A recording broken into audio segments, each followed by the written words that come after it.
Section 7. Conviction of weakness. The soul in the state of abandonment can abstain from justifying itself by word or deed. The divine action justifies it.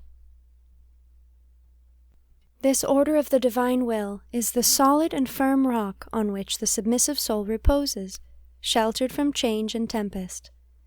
It is continually present under the veil of crosses and of the most ordinary actions. Behind this veil, the hand of God is hidden to sustain and to support those who abandon themselves entirely to Him.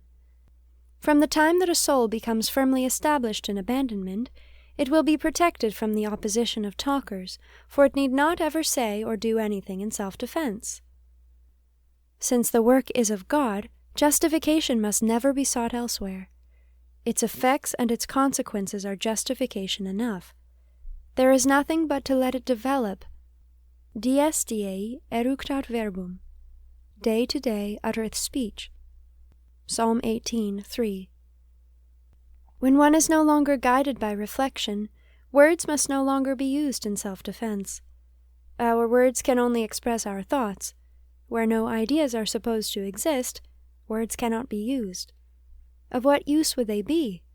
To give a satisfactory explanation of our conduct? But we cannot explain that of which we know nothing, for it is hidden in the principle of our actions, and we have experienced nothing but an impression, and that in an ineffable manner. We must, therefore, let the results justify their principles. All the links of this divine chain remain firm and solid, and the reason of that which proceeds as cause is seen in that which follows as effect. It is no longer a life of dreams, a life of imaginations, a life of a multiplicity of words. The soul is no longer occupied with these things, nor nourished and maintained in this way. They are no longer of any avail, and afford no support. The soul no longer sees where it is going, nor foresees where it will go. Reflections no longer help it to gain courage to endure fatigue, and to sustain the hardships of the way. All this is swept aside by an interior conviction of weakness. The road widens as it advances. It has started and goes on without hesitation. Being perfectly simple and straightforward, it follows the path of God's commandments quietly, relying on God Himself, whom it finds at every step, and God, whom it seeks above all things, takes upon Himself to manifest His presence in such a way as to avenge it on its unjust detractors. Section 8. Self-guidance a mistake. God imparts life to the soul in the state of abandonment by means which seem more likely to destroy it. There is a time when God would be the life of the soul, and Himself accomplish its perfection in secret and unknown ways. Then all its own ideas, lights, industries, examinations, and reasonings become sources of illusion. After many experiences of the sad consequences of self-guidance, the soul recognizing its uselessness, and finding that God has hidden and confused all the issues, is forced to fly to Him to find life. Then, convinced of its nothingness and of the harmfulness of all that it derives from itself, it abandons itself to God to gain all from Him. It is then that God becomes the source of its life, not by means of ideas, lights, or reflections, for all this is no longer anything to it but a source of illusion, but in reality and by His grace, which is hidden under the strangest appearances.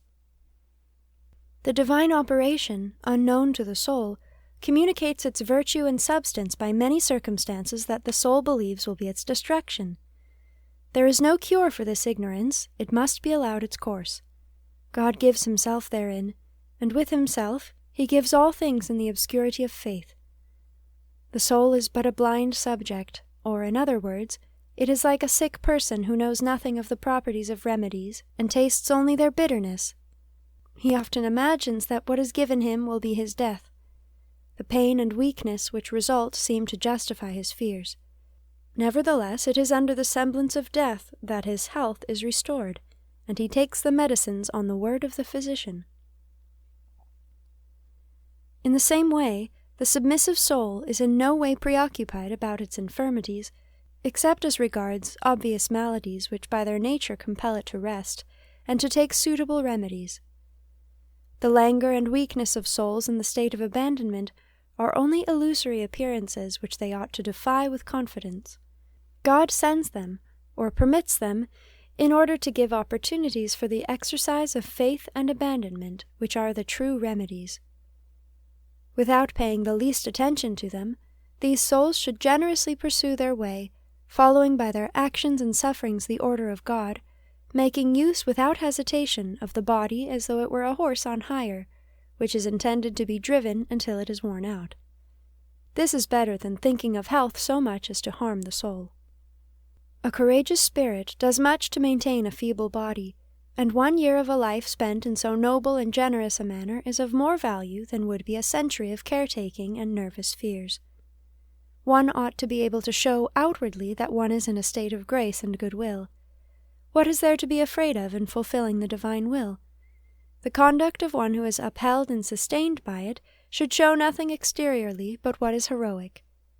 The terrifying experiences that have to be encountered are really nothing. They are only sent that life may be adorned with more glorious victories.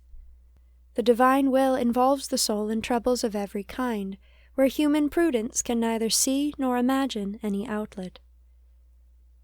It then feels all its weakness, and finding out its shortcomings is confounded. The divine will then asserts itself in all its power to those who give themselves to it without reserve. It succors them more marvelously than the writers of fiction, in the fertility of their imagination, unravel the intrigues and perils of their imaginary heroes, and bring them to a happy end.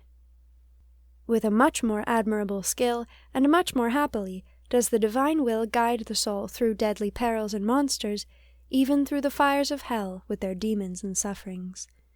It raises souls to the heights of heaven, and makes them the subjects of histories both real and mystical, more beautiful and more extraordinary than any invented by the vain imagination of man. On then, my soul, through perils and monsters, guided and sustained by that mighty and visible hand of divine providence, on without fear, to the end in peace and joy, and make all the incidents of life occasions of fresh victories. We march under his standard to fight and to conquer. Exivit vincens ut vinceret. He went forth conquering that he might conquer. Apocalypse 6:2. As many steps as we take under his command will be the triumphs we gain. The Holy Spirit of God writes in an open book this sacred history which is not yet finished, nor will be till the end of the world. This history contains an account of the guidance and designs of God with regard to men. It remains for us to figure in this history, and to continue the thread of it by the union of our actions and sufferings with his will.